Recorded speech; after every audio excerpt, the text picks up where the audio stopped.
ময়মনসিংহ জেলার ধোবাউড়া উপজেলা ধোবাউড়া থানার আওতাধীন শিবানন্দ খিলা গ্রাম। এই গ্রামে একটা মেয়ের সাথে সিনেমাটিকভাবে বা প্রকৃতিগতভাবে পরিচয় হয়ে তার সাথেই সংসার জীবনযাপন করছি। অনেক আনন্দে আছি, ভালো আছি, সারা জীবন কাটাবো এবং আমাদের দুটো মেয়েও আছে এবং তাদের নিয়ে আমরা খুশি। তো গ্রামের যে সবুজ প্রকৃতি,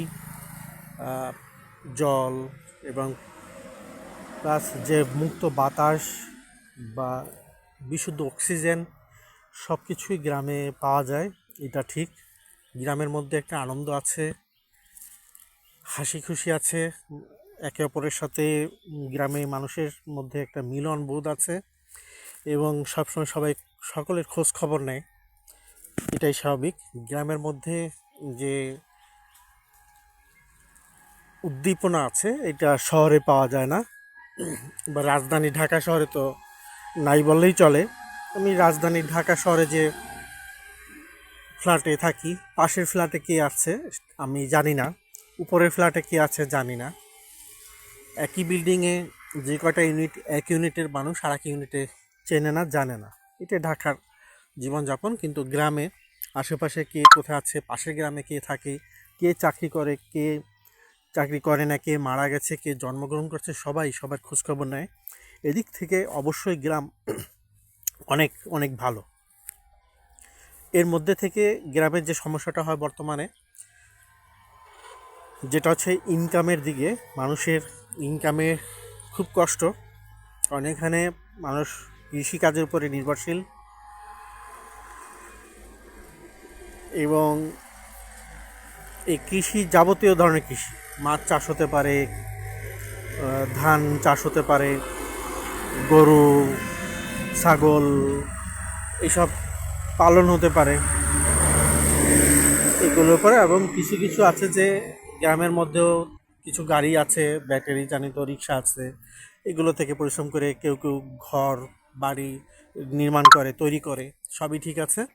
কিন্তু গ্রামে যেটা হয়, এখানে যে কারেন্টের লাইন আছে ঠিকই, কিন্তু 24 ঘন্টার মধ্যে অধিকাংশ সময় এই শীতকালেও কারেন্ট থাকে না। আর গরমকালে অবস্থা কি হয় স্বাভাবিক।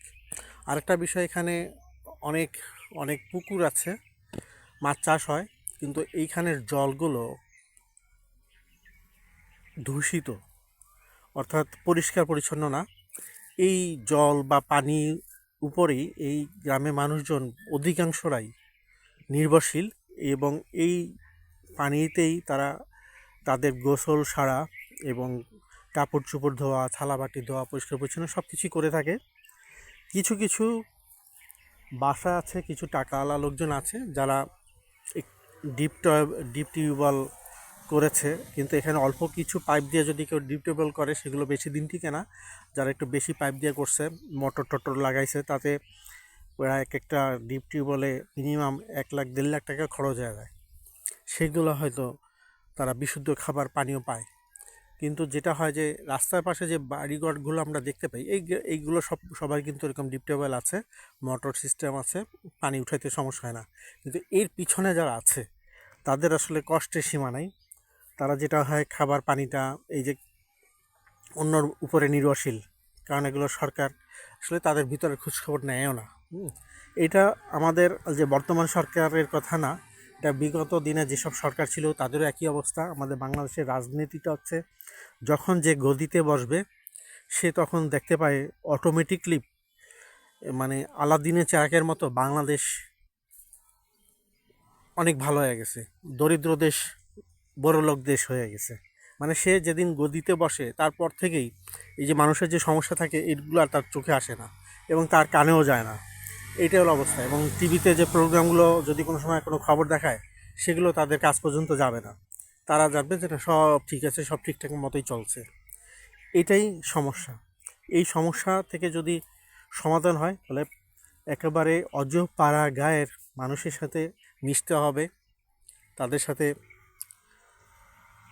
তাদের সব কথাগুলো মন দিয়ে শুনতে হবে, শেয়ার করতে হবে। ভালো মন্দ সব জায়গায় আছে, ভালো মানুষ খারাপ মানুষ সব জায়গায় আছে, কিন্তু মানুষের দুর্দশা লাঘবের জন্য চেষ্টা থাকতে হবে।